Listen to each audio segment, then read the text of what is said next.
Painit po tayo ng konting mantika. Hintayin nyo munang mainit talaga yung mantika bago nyo po ilagay yung ating manok.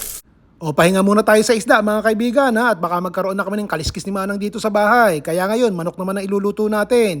Pero yung madali lang lutuin at mabilis kainin. Simpleng-simple mga Ricardo, katulad niyan sayote. Mura-mura na konti ang sayote, di po ba? Kano kilo ng sayote sa atin? Maraming bawang, mga 5 piraso po. Katitik na asin, kaunting pamintang durog. O haluin po natin yan. Kinakailangan to maging mapula po yung ating balat.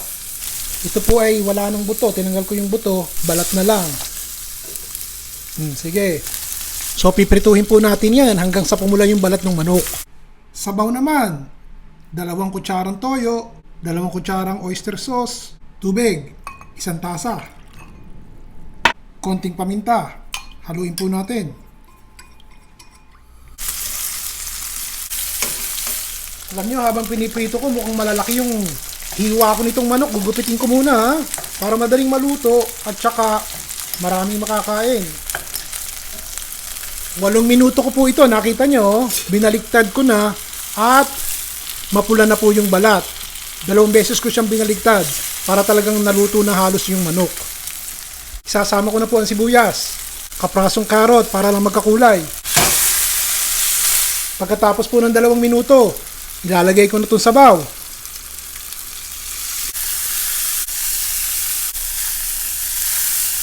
Ilalagay ko na po itong ating sayote. Haluin po natin. Pagkatapos, ang gagawin natin, takpan na po natin hanggang sa maluto yung sayote. Paminsan-minsan, halu-haluin nyo po. Masigurado nyo na talagang naluluto yung inyong sayote. Baka naman kasing iba hindi nararating ng apoy. Ayan. O, takpan ulit natin hanggang sa maluto po yung sayote. Tignan natin. Ito po 6 na minuto ko nang niluluto. Papatayin ko yun ng apoy. Alam ko pong medyo matigas-tigas ng konti yung ating sayote pa. Pero tinanggal ko na po sa apoy.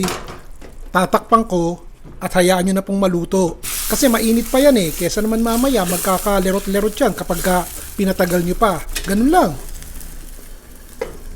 Mapapansin nyo po, iniiba ko po ang paraan ng pagluluto sa mga kadalasang gulay at manok na nakikita natin sa ating karaniwang pagluluto. Para naman pong maingganyo, maging interesado yung mga ilan na gustong matuto sa kusina. Masarap po ito. Sana po'y magustuhan nyo. Alam ko, nandiyan pa kayo ha. Sana po'y nag-enjoy kayo sa mga ipinopost ko. Tinatry ko po na bigyan kayo ng mga ibang ideas para naman sa pang-araw-araw yung pagluluto, makaisip kayo, pwede palang gawin yun. Pwede palang gawin yun. And syempre, mga tipid tips, yung mga budget meals na aking pinapakita sa inyo. Ron Bilaro po.